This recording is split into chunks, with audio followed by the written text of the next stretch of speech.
What's up, guys? It's your Fit Doc, aka Kristen Simone, and I'm back with your weekly dose of medicine. We are preparing for our interview at East Carolina University. So right now, as you can see, interviewing at gross, period. So I'm about to clean this up real quick right now. We are 2 hours out, so I'm gonna hurry up and get everything done, and I'll come back and get ready with you guys. Baby, baby, you driving me wild, you driving me so crazy. Got me acting out, got me tryna stay sober. Wanted your love and I'm out here hungover. You made me wanna take you to London, Paris. Times were cherished. No comparing to you. Hey guys, I'm putting on my makeup right now, prepping for the interview. I did my hair off camera because it was a lot going on, and I just didn't want to do it on camera.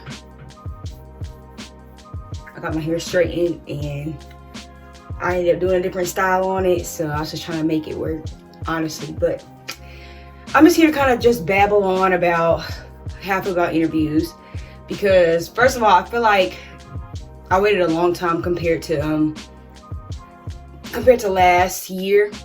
Last year, if you don't know, I applied to 2 DO schools because I just really thought I wanted to be in medical school. Honestly, the thought of not going to school for 2 years scared me. It truly terrified me. So in 2019, I prepared to apply and everything, but I realized there was so much more that went into it.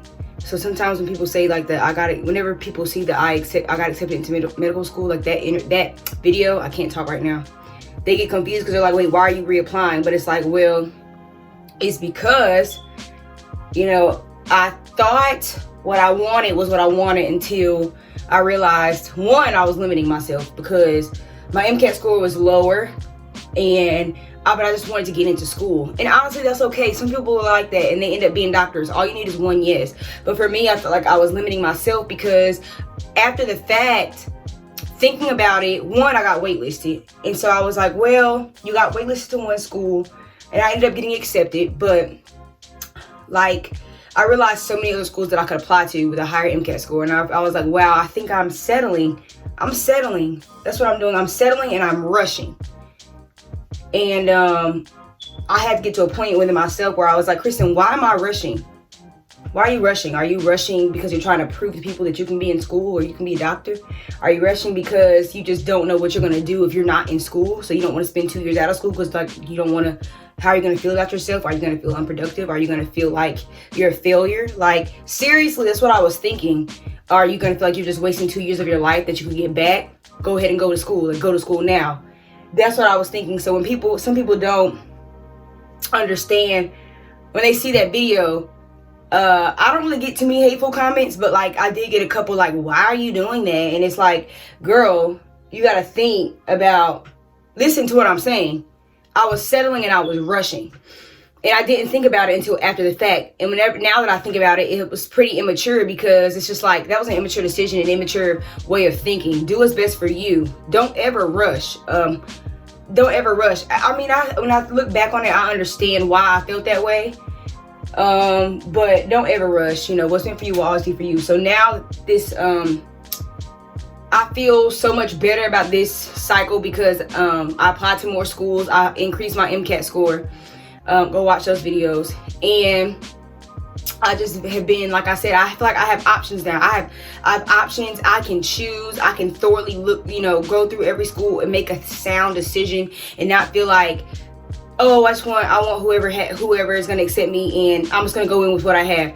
I think I was also like being a little bit lazy because, I knew that increasing my MCAT score was going to get me a better chance, but part of me didn't want to take it again, which is totally understandable. But like I said, I wanted the option to maybe go to Howard, get taught by Black doctors and be around people of color, or maybe go to ECU, a school that is more affordable, a school that I know has a great reputation in the medical field, or go out of state, go to Florida, so it's just like, I wanted to have those options. And I wanted to feel like I wasn't rushing and not settling. And I knew that if I had went with, my decision for last cycle, I would have been rushing it. I don't think I would have been happy. So that's why I did what I did. Everybody's different, but that's my decision, and I'm happy with my decision. So yeah, guys, we're prepping for the ECU's interview. I feel like if y'all like my makeup, by the end of this video, I'm gonna like put what I use in the description box. But anyways, I feel like I'm never really like nervous for interviews, because I feel like all you're doing is talking, and I love to talk. I have a YouTube channel. I love to talk. Like, I have a YouTube channel, so it's just like talking is like what I do. And so to me, that's not really anything. Like, I'm talking about myself. That's easy. I know myself. I'm like my best friend. And I don't know. I just don't really think too much into it. Some people get nervous, and everybody's different, you know? Like, you may get nervous. Nothing's wrong with you if you get nervous. Nothing's wrong with you at all. But I personally don't, because I just feel like I'm getting to know people. You guys clearly like me enough to interview me, because not everybody gets interviews. So you like me enough to interview me.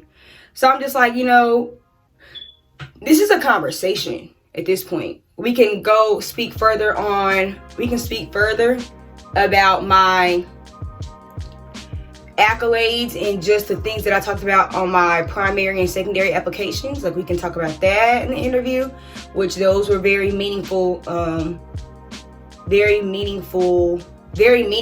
situations, I guess is what I'm saying. But yeah, you can talk to me about that. We can talk about anything that you want to ask. My interviews for the last cycle went great. Like, they were talking to me a lot about track, and honestly my dad, because I had mentioned in my secondary application about how my dad passed and how I got through that and how I'm still getting through that. So, you know, I talked about that. So yeah, I just feel like there's so many things that you can talk about. This is an easy conversation at this point. I'm not nervous. This is just a conversation. But that's not to say that, you know, you're weird if you get nervous. Everybody's different. But personally, for me, I don't get nervous. I look crazy. This is gonna turn out good, so don't be thinking that I look crazy right now. You can think that I look crazy, but don't be saying nothing to nobody else.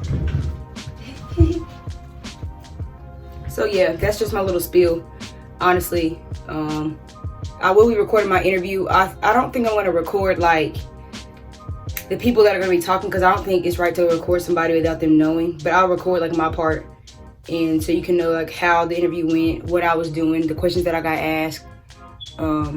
Yeah, the questions that I got asked, and the questions that I asked, and just different things like that.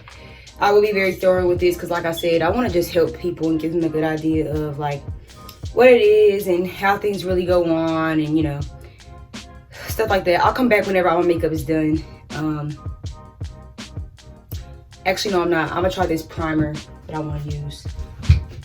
All right, I'm gonna wipe this powder off my face and take this scarf off, blend a little bit more, and add some highlight, because it's all about the highlight, okay?